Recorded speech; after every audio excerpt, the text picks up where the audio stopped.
It was a big night as Tennessee picks up its first SEC victory, beating Georgia 38-31. Hey, how about the game tonight? You guys excited about that? That's what I thought. We're over here playing spike ball. When we come back, we will have, that was terrible. I am apparently terrible at this game. On the inside of page 1 is Tennessee's offensive depth chart, but you can basically throw that away. The Vols obviously came out, took care of business here today. Why is he so good, and how can he be used in your offense? You have to go all the way back to 2004 to find the last time the Vols beat the Gators. If the wet weather continues, how does that affect Tennessee's offense in the first half? The offense was good in the first half, but essentially non-existent in the second half. You ready? All right, here we go. Yes!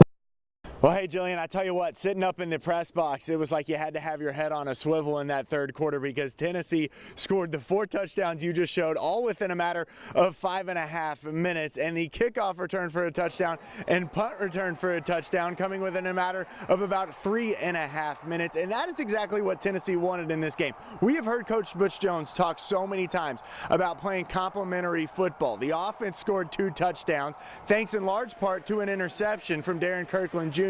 So the defense did its part, and then the special teams did its part, playing complementary football. And after the game, Coach Jones talking about just that. And Jillian, we would be remiss if we didn't mention yet again the performance of Joshua Dobbs tonight. Multiple passing touchdowns and multiple rushing touchdowns for the 3rd time in his career. He finished this game with 233 passing yards, including a 75-yard touchdown to Josh Malone. That the longest passing touchdown of his career and the longest receiving touchdown of Malone's career. Up next, South Carolina at home, 4 p.m. on Saturday. Live in Lexington with the Vols, I'm Michael Spencer. WAT6 on your side. Well, what do you get when you coach 23 games and only win 3 of them? Fired. That is what happened to Tennessee Titans head coach Ken Whisenhunt today. He was 3-20 during his 1+ year as the Titans head coach. Tennessee 1-6 this year. Quarterback Marcus Mariota had only played in 5 of those games, though, after suffering an MCL sprain against the Dolphins. The Titans relieving Whisenhunt of his duties and promoting assistant head coach Mike Mularkey to interim head coach for the rest of the season. Titans actually still in the hunt in the AFC South. Tennessee traveling to New Orleans this week. Well, the Tennessee Vols football team has its sights set on South Carolina this weekend.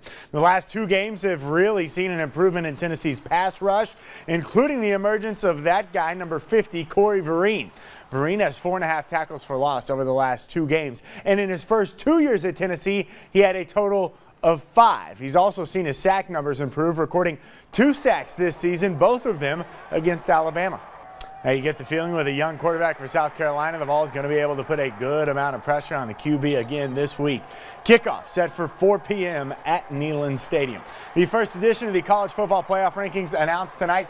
Clemson in at number 1. 2 SEC teams cracking the top 4, including LSU and Alabama. Ohio State, last year's champion, checking in at number 3. The Tide of Alabama actually beating out several undefeated teams, including Baylor and TCU from the Big 12. The final poll will be announced December 6th. Tennessee Lady Vols checking in at the number 4 spot in the preseason AP poll today. We told you last week the Lady Vols checked in at number 4 in the coaches poll as well. In fact, the top 5 exactly the same. UConn, South Carolina, Notre Dame, Tennessee, and Baylor. NASCAR announcing it has suspended Matt Kenseth 2 races and placed him on 6 months probation.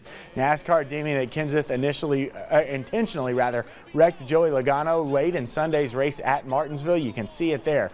Logano was actually leading the race. Kenseth was 9 laps down. The move, retaliation for Logano wrecking Kenseth 3 races ago. That ultimately led to Kenseth being eliminated from the chase. Lots of stuff heating up as NASCAR races toward the finish line. That is You Look at Sports. We're back right after that. Go! As the sound of helmets and shoulder pads fill football stadiums around East Tennessee, so do health concerns for high school athletes. Here we go, 1 through 10. Let's go on the hop. At South Doyle High School, Clark Duncan is entering his 34th year coaching and believes safety measures are at an all-time high. It used to be back in the day, we as coaches were the doctors, we were the trainers, we were everything. Good job, Gus, that's it. But that changed in 2007 when Knox County Schools mandated each school have a certified trainer on site during any athletic event. Having that guy here to be able, one, to treat injuries and get kids back on the field as quickly as possible, but being able to diagnose and get them into see the doctor quickly and having that direct line of communication with the doctor is huge. Go. Start the lead. The TSSAA took football safety measures a step further in March, adopting a new rule limiting each player to 30 minutes of full contact per day. But for South Doyle senior Grant Bacon, those rule changes came too little, too late. This spring, Bacon suffered his third concussion, ending his high school football career. That was tough. You know, I've been playing with these guys since I was elementary school. You know, leaving them, it's tough. It was a tough decision. I went back and forth. I really did, because you know, giving up your senior season is not easy. But I know my long-term future is more important than playing one season of football. So. Grant suffered his first concussion in August of 2012. 2 years later, as a junior, he had another one. And just 6 months later, on the second day of spring practice, he suffered his third. And this last one was just same thing, kind of a hitting drill, but that was more on the cognitive side. During doing schoolwork, not being able to pay attention, or just losing focus. With the new rule limiting full contact to just 30 minutes a day, the TSSAA is hoping to prevent concussion cases like Grant's. But it also gives area coaches one more thing to be concerned with during practice. We just have to do a really good job of planning, following our practice schedule so that we know that when we're in contact period, when we're not. And there is some fine line there. Do you ever think, man, had I had that rule, things might have been different? It might have been different, but you know, it's in the past. I know that God's got better plans for me than playing football, and I'm excited to see what those are. But you know, it's unfortunate that football wasn't in my future, but we'll see what happens.